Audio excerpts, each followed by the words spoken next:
कहानी की शुरुआत में हम थियो नाम के एक शैतान लड़के को देखते हैं। वो वीडियो गेम का लालच देकर अक्सर अपना होमवर्क दूसरों से करवाया करता। घर में भी सामने से नहीं पाइप पे चढ़कर खिड़की से अपने कमरे में घुसता। एक दिन थियो केला खाते हुए छत पर गया और उसने छिलका अचानक नीचे फेंका। तभी एक पोर्टल खुला और केले का छिलका हवा में गायब हो गया। थियो को जब छिलका नीचे गिरने की आवाज नहीं आई तो उसने पीछे मुड़कर देखा। वो कंफ्यूज हो गया और नीचे जाकर चेक किया कि छिलका तो नहीं है यहाँ पे। अब थियो ने अपना रोलर स्केट नीचे फेंका और फिर दोबारा से वही हुआ, वो भी हवा में गायब हो गया। अब थियो की हैरानी और बढ़ गई। उसने एक पत्थर नीचे फेंका और पत्थर भी गायब हो गया। अब वो अपने बड़े भाई ऑस्कर को इस पोर्टल के बारे में बताने गया। उन दोनों के माँ बाप नहीं थे तो अब वो अपनी दादी के साथ रहते थे। खैर इस वक्त ऑस्कर उससे बहुत नाराज था क्योंकि थियो ने उनकी माँ की लिखी हुई कुछ किताबों के पन्ने फाड़कर पेपर रॉकेट बना दिए थे। थियो ने बताने की कोशिश की कि उसे टाइम पोर्टल मिल चुका है, लेकिन ऑस्कर को लगा कि थियो उसका मजाक उड़ा रहा है। दरअसल उनकी माँ अचानक ही कहीं गायब हो गई थी। जहाँ एक तरफ थियो सोचता था कि वो किसी के साथ भाग गई,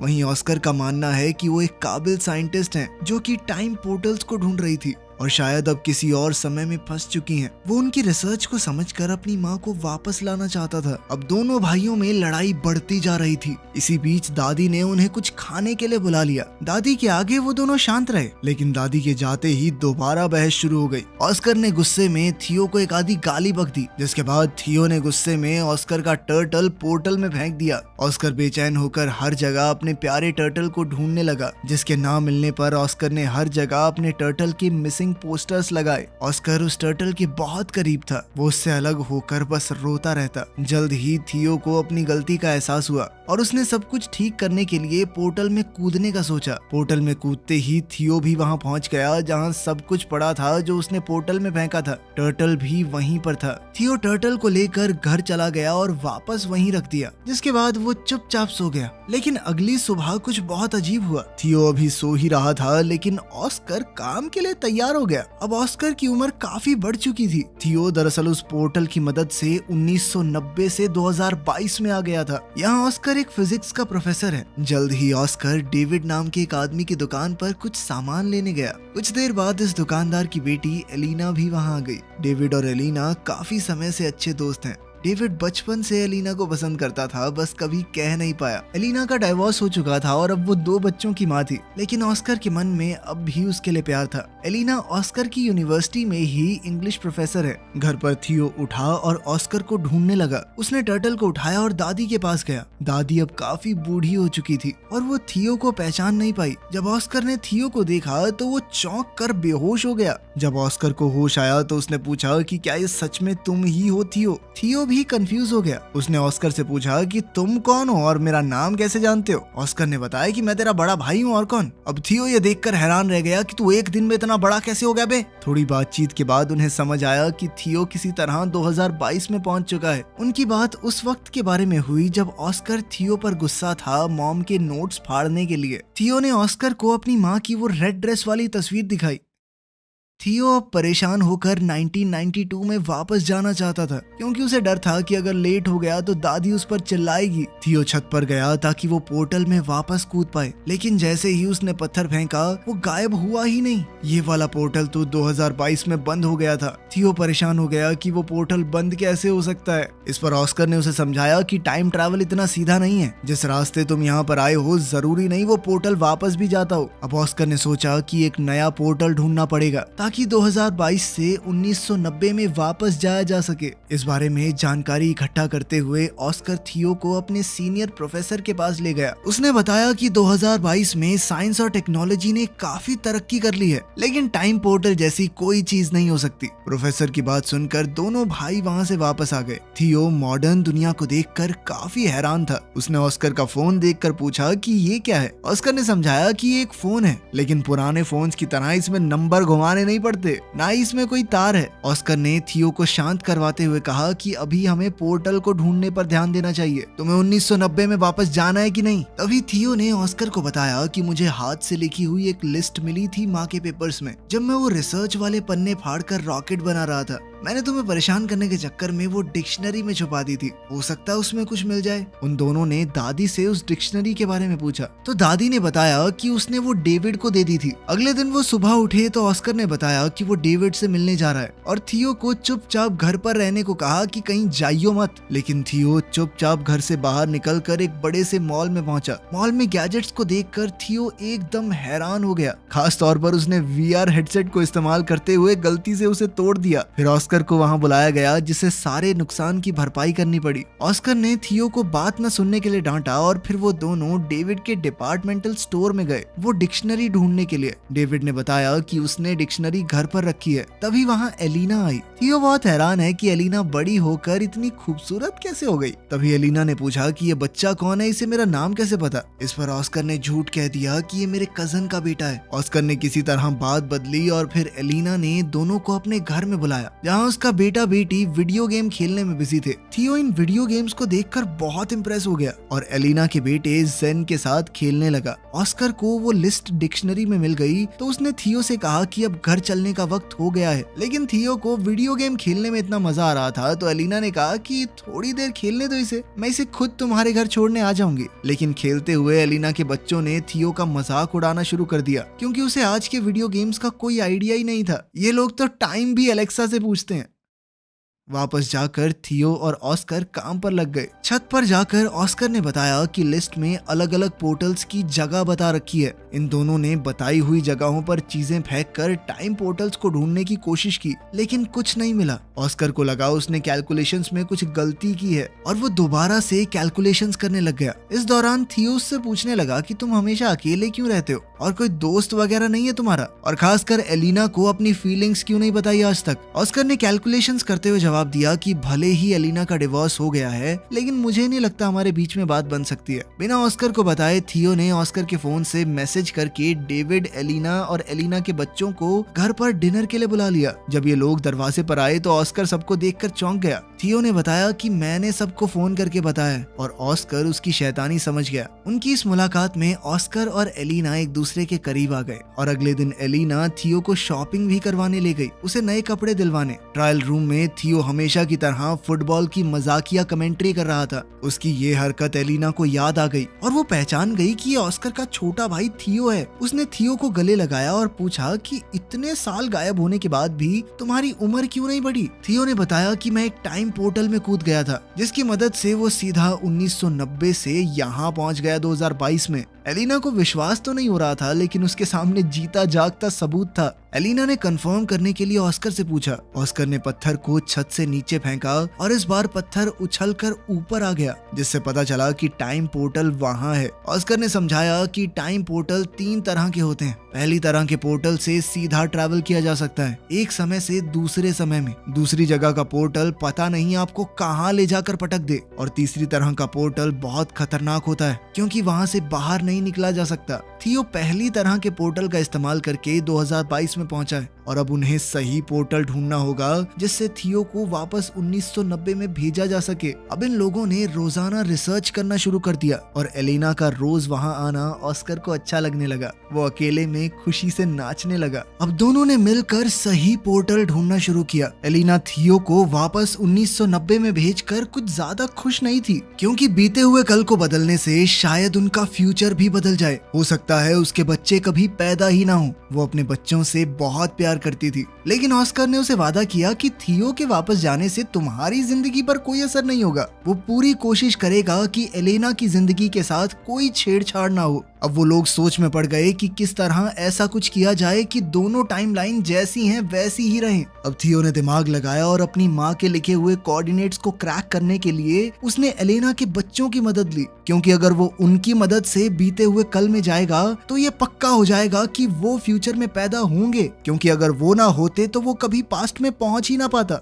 अब तीनों ने मैप का इस्तेमाल करके एक बीच का रास्ता ढूंढा जो थियो के हिसाब से एक टाइम पोर्टल है। उसकी मदद से वो 1990 में वापस जा सकता है। एक्साइटेड होकर थियो ने बीच के पानी में छलांग लगा दी और ना चाहते हुए भी ब्रेंडा और नेथन को उसके साथ कूदना पड़ा। किनारे पर पहुंचते ही वो सब हैरान रह गए क्योंकि वो शहर जहाँ से वो आए थे वहाँ अब सिर्फ पहाड़ थे, जिससे ये पता चला कि अभी वहाँ पर शहर बसा ही नहीं है। मतलब वो पास्ट में तो पहुंच चुके थे लेकिन बदकिस्मती से 1990 की बजाय ये लोग और भी पीछे 1949 में आ चुके हैं। अब एक अनजान जगह पर फंसे हुए वो तीनों ये समझने की कोशिश कर रहे थे कि आखिर उनके साथ हुआ क्या। दरअसल इन तीनों ने दूसरी तरह के पोर्टल का इस्तेमाल किया था जो उन्हें किसी भी रैंडम समय में पहुंचा देता है।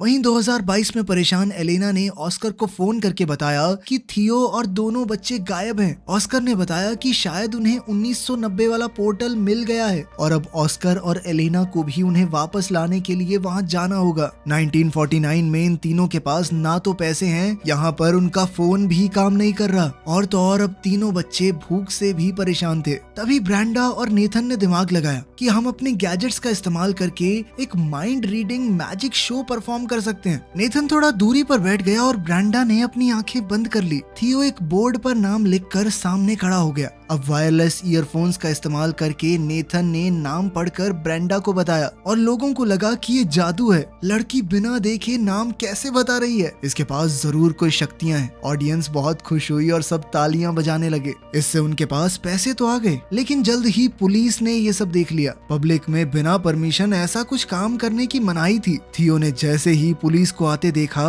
उसने अपने साथियों को वहाँ से भागने का इशारा किया और तीनों तुरंत वहाँ से निकल गए। भागते हुए एक अनजान आदमी ने इन तीनों को किडनैप कर लिया और किसी अनजान जगह पर ले गया, जिससे अब इन बच्चों की जान पहले से और भी ज्यादा खतरे में थी। उधर 2022 में थियो और एलेना को 1990 के पोर्टल की एंट्री मिल गई। दोनों ने हाथ पकड़े और पोर्टल में कूद गए। एलेना सच में टाइम ट्रैवल करके ऐसा महसूस कर रही थी मानो सपना देख रही हो। 1990 में थियो के मिसिंग पोस्टर हर जगह लगे हुए थे। 1949 में बच्चों को किडनैप करके वो आदमी एक ऐसी गैंग के पास ले आया जो सरकार के विरुद्ध थी। गैंग के लीडर ने पूछा कि इन बच्चों को यहाँ क्यों ले आए, तो इस आदमी ने बताया कि ये बच्चे गैंग का सीक्रेट कोड जानते हैं। थियो ने कंफ्यूजन में पूछा कि कौन सा सीक्रेट कोड वर्ड। उस आदमी ने बताया कि जो सीटी की आवाज थियो ने पुलिस से भागने के लिए निकाली थी वो इस गैंग का कोड वर्ड है। ये सीटी थियो को उसकी दादी ने सिखाई थी। तभी गैंग की एक जवान औरत वहाँ आई। ये थियो की दादी है। जब वो जवान थी, थियो को पता चला कि उसकी दादी कभी इस गैंग की मेंबर थी।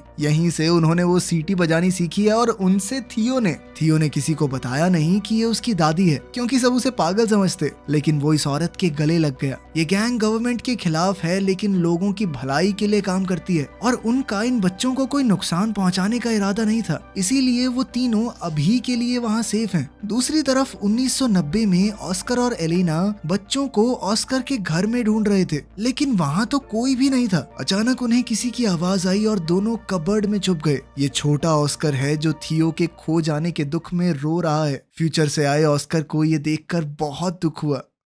1949 में तीनों बच्चे उस गैंग के रहन सहन में ढलने शुरू हो गए थे, क्योंकि उन्हें लग रहा था कि वो जिस पोर्टल से यहाँ आए हैं वापस नहीं जा सकते। थियो की जवान दादी भी उनके साथ है, इसलिए थियो को ढलने में ज्यादा मुश्किल नहीं हो रही थी। थियो ने मौका देखकर अपनी दादी से कहा कि हमारे साथ एक फोटो ले लो और साथ ही अपनी दादी से कहा कि इस फोटो को हमेशा संभाल कर रखना। जब आप बूढ़े हो जाओगे तब भी इसे फ्रेम करवा के रखना। इससे साल 1990 में दादी के फोटो फ्रेम में अचानक चेंज आ गया। अब इस फोटो में थियो, ब्रेंडा और नेथन भी दादी के साथ हैं। थियो ने 1949 में इस फोटो के पीछे टाइम पोर्टल के कोऑर्डिनेट्स भी लिख दिए, जिससे 1990 में मौजूद ऑस्कर और एलेना को उसे ढूंढने में मदद मिल जाए। अब ऑस्कर और एलेना को लगा कि उन्हें वापस 2022 में जाना होगा ताकि वो सही पोर्टल से 1949 में पहुंच सकें और तीनों बच्चों को बचाकर वापस ला सकें। एक बार 1949 में पहुंच गए तो सब लोग 2022 में जाएंगे और वहां से थियो को 1990 में वापस भेज देंगे। ऑस्कर और एलेना पहले 2022 में वापस गए और थियो के दिए हुए कोऑर्डिनेट्स का इस्तेमाल करके 1949 में पहुंचे। वहां थियो ने दादी की गैंग के मेंबर्स को बताया कि उसका भाई ऑस्कर उसे लेने आएगा, इसलिए दो लोग पहले ही वहां खड़े थे। दादी की सिखाई हुई सीटी जब इन लोगों ने बताई तो उसका रिस्पॉन्स ऑस्कर ने वैसी ही सीटी बजा कर दिया, जिसके बाद ऑस्कर और एलेना को दादी की गैंग के पास ले जाया गया। एलेना अपने बच्चों को ठीक हालत में देखकर बहुत खुश हुई, लेकिन थियो अब वापस नहीं जाना चाहता था। उसे अब 1949 में ही अच्छा लग रहा था। ऑस्कर को यह सुनकर बहुत बुरा लगा। उसने थियो से कहा कि माना भाई हम दोनों लड़ते हैं, लेकिन इसका मतलब ये तो नहीं कि एक दूसरे से प्यार नहीं करते। वो नहीं चाहता उसका छोटा भाई उसे छोड़कर चला जाए। ऑस्कर ने कहा कि तेरे जाने के बाद मैं कितना समय तुझे याद कर करके रोया हूँ, तू सोच भी नहीं सकता। तभी वहाँ उनकी यंग दादी आ गई। ऑस्कर उसे देखकर हैरान था लेकिन कुछ बोला नहीं। अब इन सबको 2022 में वापस जाने का टाइम पोर्टल ढूंढना है, इसलिए गैंग का एक आदमी उन्हें गाड़ी में छोड़ने जा रहा था। ये आदमी और कोई नहीं बल्कि ऑस्कर और थियो के दादाजी हैं। जल्द ही उन्हें 2022 में वापस जाने का पोर्टल मिल गया और अब ऑस्कर ने थियो को वापस 1990 में भेजने की तैयारी कर ली। वो वाला पोर्टल वो पहले ही ढूंढ चुके थे उस कंस्ट्रक्शन साइट पर। थियो वापस नहीं जाना चाहता था क्योंकि 1990 में उसके पास कोई नहीं है, उसके माँ बाप नहीं थे, वो बहुत अकेला महसूस करता था। उसने ऑस्कर से कहा कि मैं अब तुम्हारे साथ रहना चाहता हूँ, तुम मुझे थोड़ी थोड़ी पापा की याद दिलाते हो। ऑस्कर ने बड़े प्यार से थियो को गले लगा लिया और समझाया कि 1990 वाला ऑस्कर भी बहुत अकेला है, उसे थियो की वहाँ बहुत जरूरत है। अगर तुम अच्छे से रहोगे तो मैं वादा करता हूँ कि मेरा छोटे वाला वर्जन भी तुम्हारा बहुत ध्यान रखेगा। ना चाहते हुए भी थियो 1990 में चला गया, जहां उसके वापस आने से ऑस्कर की खुशी का ठिकाना ही नहीं रहा और उसकी दादी ने भी उसे बहुत प्यार किया। जब थियो से पूछा गया कि वो कहाँ था तो उसने दादी को एक झूठी कहानी सुना दी कि उसे एक गैंग ने किडनैप कर लिया था। थियो के जाने से परेशान और कंफ्यूज्ड अब ऑस्कर भी इस बात पर भरोसा करने लगा कि शायद उनकी माँ सच में उन्हें छोड़कर चली गई है और फ्रस्ट्रेट होकर माँ की किताबों को उसने फेंकना शुरू कर दिया। लेकिन थियो ने वहाँ आकर अपने टाइम ट्रैवल की पूरी कहानी ऑस्कर को बताई। उसने ऑस्कर को 2022 का फोन भी दिखाया। ऑस्कर को उसकी कहानी पर पूरा भरोसा तो नहीं हुआ, लेकिन फोन देखने के बाद वो की बात को झुकला भी नहीं पाया। दोनों भाइयों ने अब कभी भी टाइम पोर्टल का इस्तेमाल ना करने का फैसला किया और वर्तमान समय में खुश रहने का वादा भी। अब 2022 में दोनों भाई एक साथ हैं और जैसे ही घर की घंटी बजी, थियो ने ऑस्कर का मजाक उड़ाते हुए कहा कि तुम्हारी गर्लफ्रेंड एलेना आई होगी। थियो ने ऑस्कर से कहा कि अब तो अपने मन की बात बता दे उसे, डाइवोर्स भी हो गया उसका।